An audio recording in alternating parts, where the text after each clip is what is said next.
We do start the program in Afghanistan, where local media are reporting intense gunfire and several explosions coming from a military academy in the capital.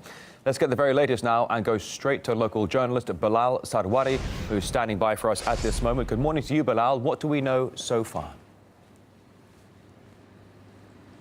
Rory, here's what I've been told by the spokesman for the Ministry of Defense, General Dawlat Waziri.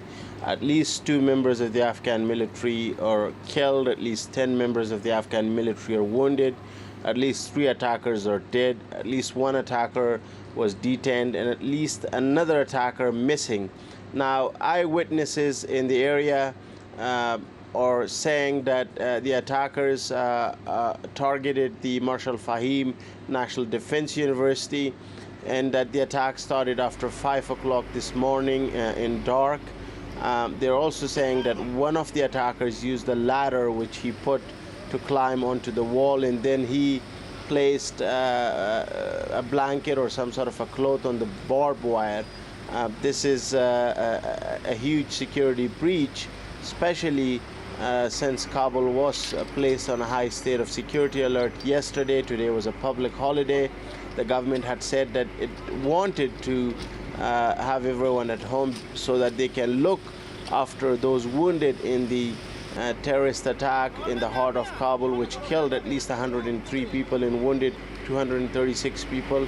But in the city, one can see the pictures of Indonesian president. You know, the Afghan government knew that its military installations and government buildings were under a very high threat of an attack. And only yesterday you had Afghanistan's cabinet ministers, security cabinet ministers, defending their record, saying that their resignation, called by some angry residents of Kabul, will not solve the situation. And what the people of Kabul are demanding is better security, better protection of this city. You're also looking at a situation in Afghanistan, both in year 2017 and 2018, where you have casualties and fatalities in big numbers that you would have had a few years ago in a place like Helmand, Kandahar, or elsewhere in the country.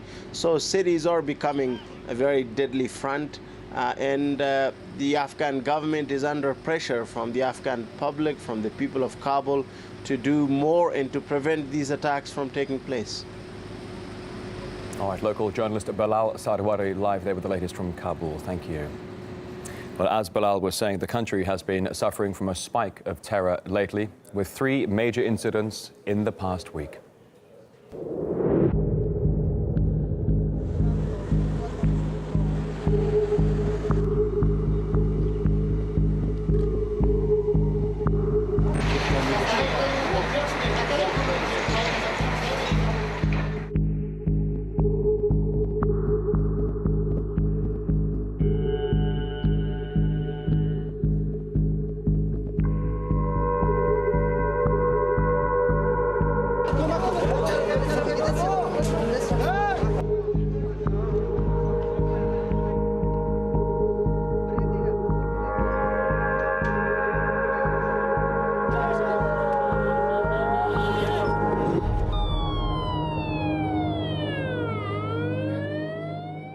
We're just getting reports now here on RT International that ISIL has taken responsibility for the latest attack in Kabul. Now, Donald Trump has condemned the recent attack, saying that America is committed to a secure Afghanistan and that the Taliban's cruelty will not prevail. However, the U.S. commitment to peace in Afghanistan has not stopped it from increasing the amount of bombs it's dropping. During the last year, the U.S. dropped over 4,300 munitions on Afghanistan. The bombing has intensified since Trump announced his new strategy for Afghanistan back in August, with twice as many bombs dropped between then and the end of last year as during the 2 previous years combined.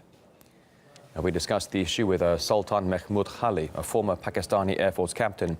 He says that the U.S. administration's approach towards Afghanistan, simply put, is just not working. I'm afraid that President Trump has no realization of the intensity of the situation in Afghanistan. He has not been able to read the picture clearly, nor has he been able to get a reality check of what is the real problem in Afghanistan. By announcing or even carrying out attacks like last year, if you recall, he had dropped the mother of all bombs. All he did was that he created more collateral damage and he created more enemies. I don't think they can physically, through their bombs, through their threats, overcome the situation, which the Allied forces, when they were at the peak, they failed to do so. So they cannot do so now. And more threats are only going to create more mayhem, but it is not going to bring peace into the region. So President Trump, I'm afraid, will have to revise his new strategy because it is faulty.